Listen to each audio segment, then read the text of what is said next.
అమ్మ చేత చేపల పులుసు చేయించాను. ఎక్కువ స్పైసెస్ లేకుండా తక్కువ మసాలాలతో రుచిగా ఫాస్ట్గా ఎలా చేయాలో అమ్మ చేతి మ్యాజిక్ ఈ వీడియోలో చూడండి. Hi friends, welcome to Joya's kitchen. చేపల కూర కన్నా చేపల పులుసు అంటేనే ఎక్కువ ఇష్టపడతారు. అలాంటి చేపల పులుసుని మంచి రుచి వాసనతో అమ్మ చేపల పులుసు చేసింది. ఇంకా ఆలస్యం లేకుండా వీడియో స్టార్ట్ చేద్దామా? 1 kg బొచ్చల ఫిష్ తీసుకుంది. దీన్ని కళ్ళుప్పుతో 3-4 సార్లు క్లీన్ చేసుకుని టేస్ట్కి తగ్గట్టుగా ఉప్పు, 1/2 స్పూన్ పసుపు వేసుకొని ఓసారి కలిపి దీంట్లోనే 3 స్పూన్ల అల్లం వెల్లుల్లి పేస్ట్ వేసుకొని మసాలా ముక్కలకి పట్టేట్టుగా కలుపుకోవాలి. మసాలా కలుపుకున్న తర్వాత 3 స్పూన్ల కారం వేసి కలిపి పక్కన పెట్టుకోవాలి. కారం అనేది మీరు టేస్ట్ని బట్టి వేసుకోండి. కడాయిలో 4 పెద్ద స్పూన్ ఆయిల్ వేసుకొని ఆయిల్ వేడయ్యాక 2 మీడియం సైజ్ ఆనియన్ చాప్ చేసి వేసుకోవాలి.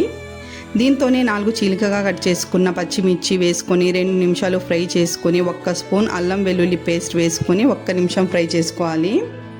ఇప్పుడు మేము మ్యాగ్నేట్ చేసుకున్న ఫిష్ని దీంట్లో వేసుకోవాలి. మొత్తం వేసుకొని స్పూన్తో చక్కగా కలుపుకొని మూత పెట్టి గ్యాస్ని సిమ్ మీద పెట్టి మేము వేసుకున్న మసాలాలు మొత్తం కుక్ అయ్యి ఆయిల్ సపరేట్ అయ్యేంత వరకు 5 నిమిషాలు వండుకోవాలి.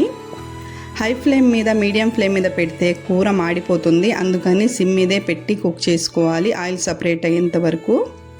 5 నిమిషాల తర్వాత చూద్దాం. మేము వేసుకున్న మసాలా మొత్తం కుక్ అయ్యి ఆయిల్ సపరేట్ అయ్యింది చూడండి.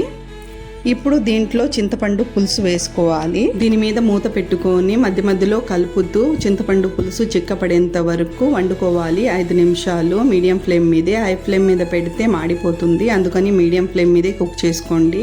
5 నిమిషాల తర్వాత చూద్దాం. చూడండి, పులుసు చిక్కపడింది, ఆయిల్ కూడా సపరేట్ అయింది. ఇప్పుడు దీంట్లో కొత్తిమీర వేసుకుందాం.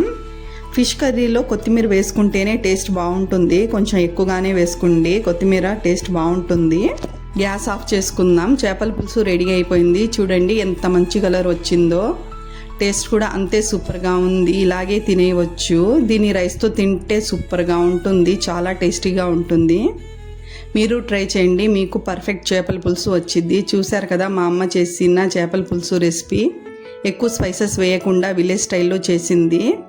మీకు నచ్చితే నా ఛానల్ని సబ్స్క్రైబ్ చేసుకోండి ఫ్రెండ్స్. లైక్ అండ్ షేర్ చేయడం మర్చిపోకండి. Okay friends, bye.